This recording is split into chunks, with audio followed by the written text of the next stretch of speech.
tardes, bienvenidos a Conéctate con la Estrella. Les habla el psicólogo del neurodesarrollo, el licenciado Teo Far, y hoy estaremos hablando un poco sobre el trastorno de déficit de atención con hiperactividad. Conoceremos un poquito sobre los criterios diagnósticos para poder entender cómo funciona este trastorno y poder detectarlo y diagnosticarlo. El trastorno de déficit de atención con hiperactividad es un trastorno del neurodesarrollo. El neurodesarrollo es un proceso de crecimiento, maduración y cambios en el sistema nervioso central. Este proceso empieza desde la concepción, pasa por todo el camino de la infancia, la adolescencia y la edad adulta, y puede ser influenciado por factores tanto genéticos como del medio ambiente. Durante este proceso del neurodesarrollo, las neuronas se conectan entre sí para formar lo que se llama las conexiones neuronales.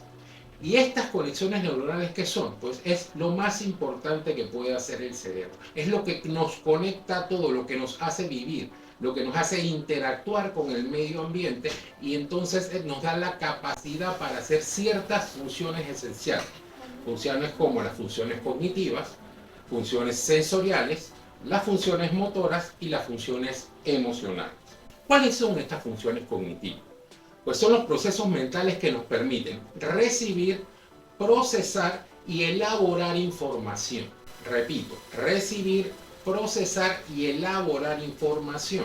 Esto es lo que nos permite a nosotros aprender. ¿Cuáles son estas funciones?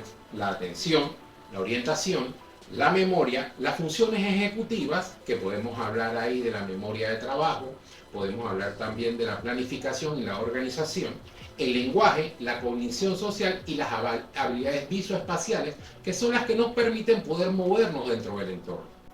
También están las funciones sensoriales, que son la capacidad de recibir e interpretar toda la información que viene del mundo exterior a través de nuestros captadores sensoriales, que algunos le llaman nuestros 5 sentidos, pero que son más que eso, son captadores sensoriales, ¿no?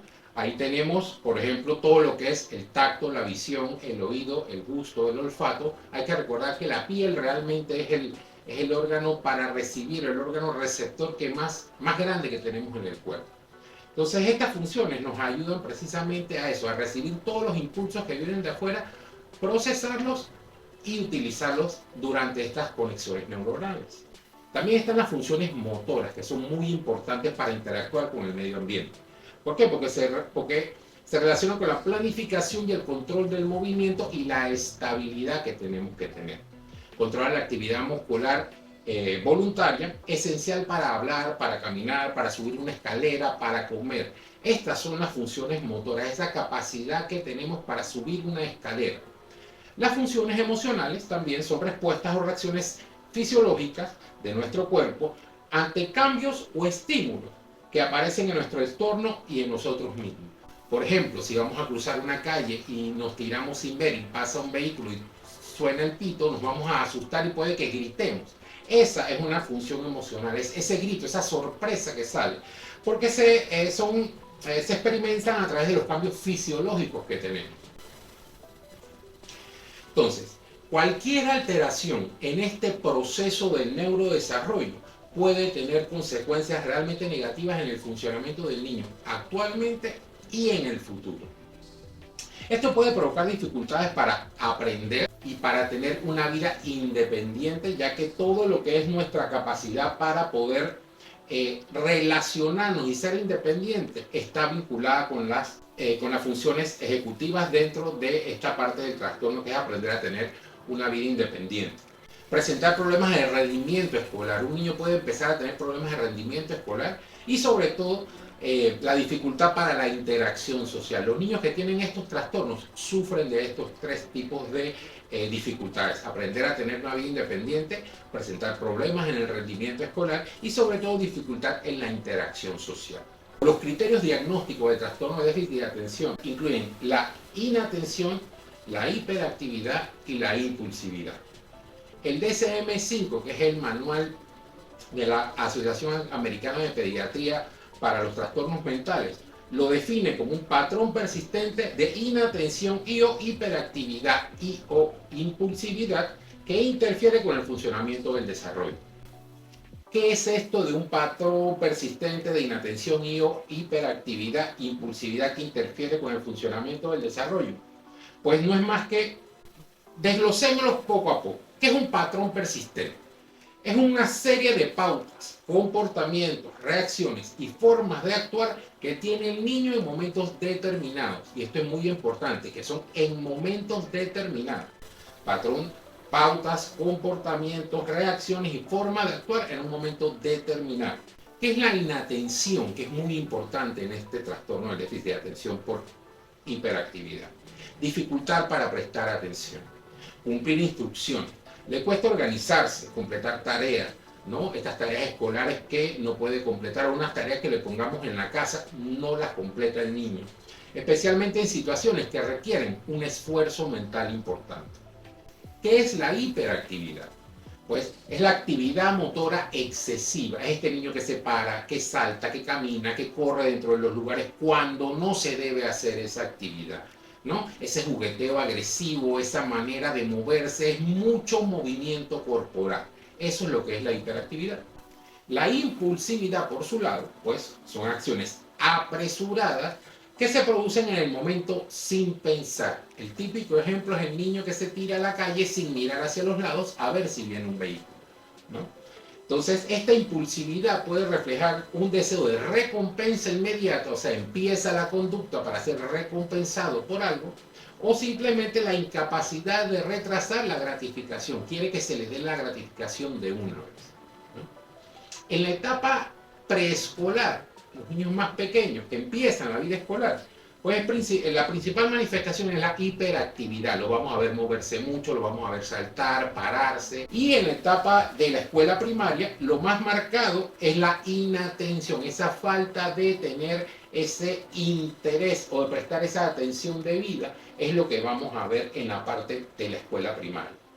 Estas conductas interfieren notablemente con el funcionamiento y el desarrollo del niño y afectan directamente las actividades familiares, sociales y académicas. Un niño que presenta este trastorno, una vez empieza la escuela, pues va a presentar una serie de déficits que vamos a ver reflejados en su conducta. ¿Cuáles son los tipos de trastorno de déficit de atención que tenemos?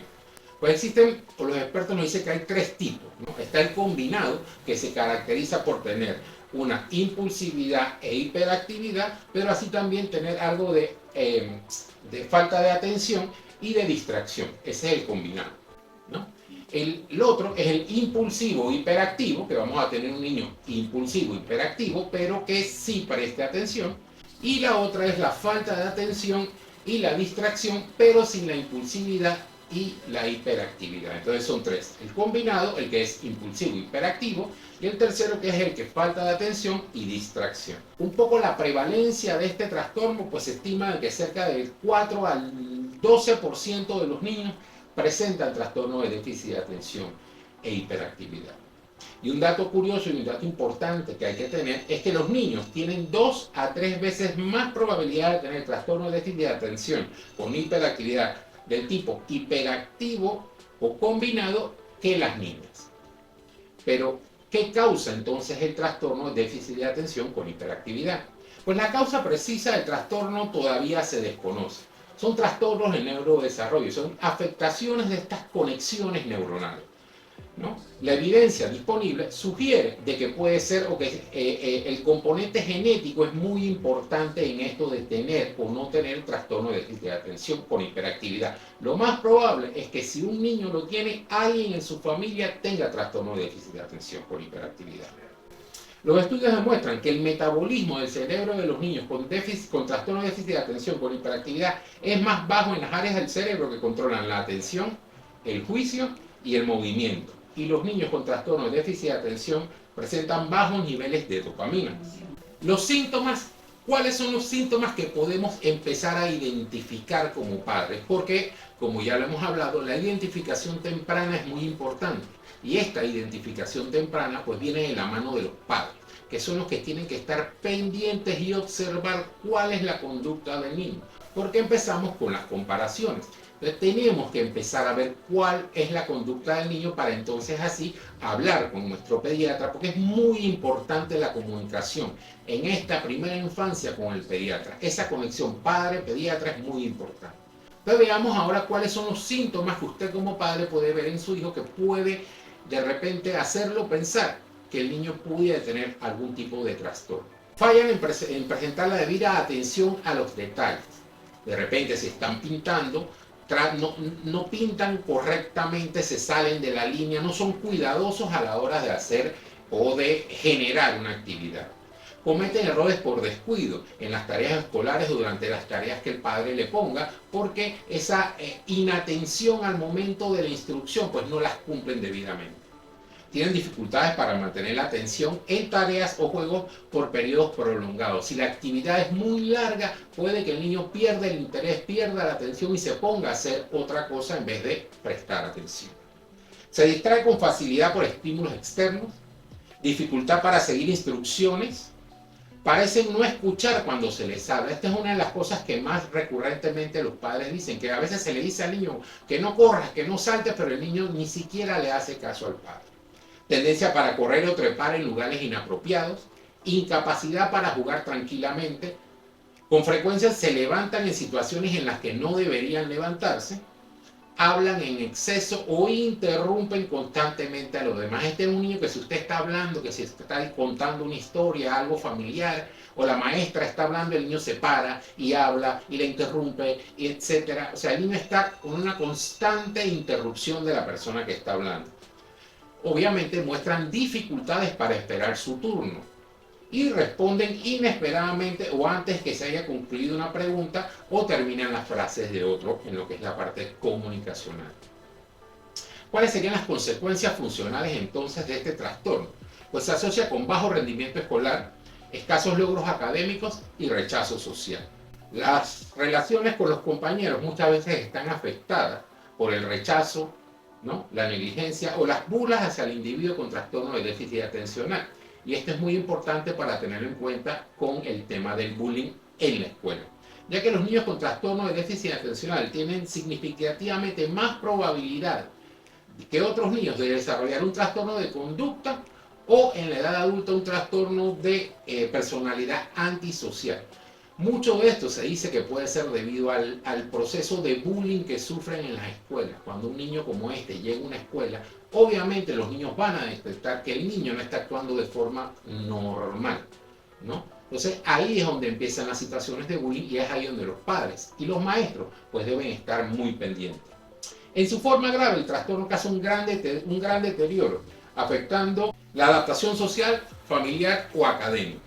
Debemos tener en cuenta que el trastorno de déficit de atención con hiperactividad empieza en la infancia y sus manifestaciones deben estar presentes por lo menos en diferentes entornos. O sea, al niño hay que verlo en diferentes entornos para poder pensar que es un trastorno de déficit atencional. La casa, la escuela, el parque, la casa de los abuelos cuando viajan, pues esta es la manera en que uno puede observar, y aquí como dije al principio, la observación de los padres, los maestros y los otros familiares o los cuidadores es muy importante en el momento en que se va a diagnosticar, ¿no?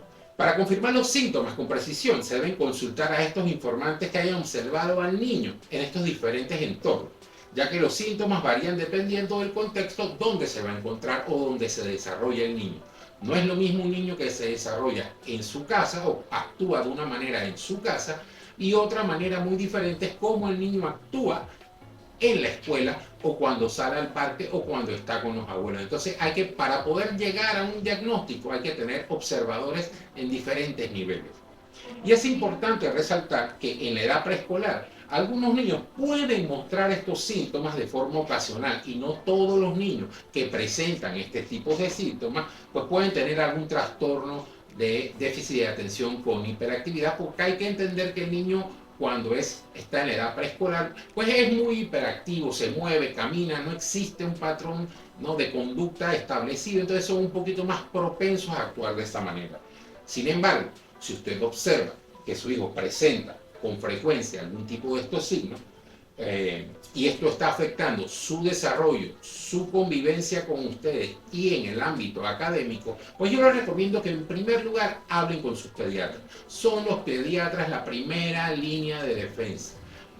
Hable con él, preséntele las dudas que tiene sobre el desarrollo de su hijo, porque es importante tener esa comunicación con el pediatra por el proceso precisamente del neurodesarrollo. Como ya hemos hablado en otros programas, si el niño es detectado antes de los 5 años y se diagnostica antes de los 5 años, la intervención temprana puede generar un mayor porcentaje de funcionabilidad en ese niño que si pasa después de los 5 años.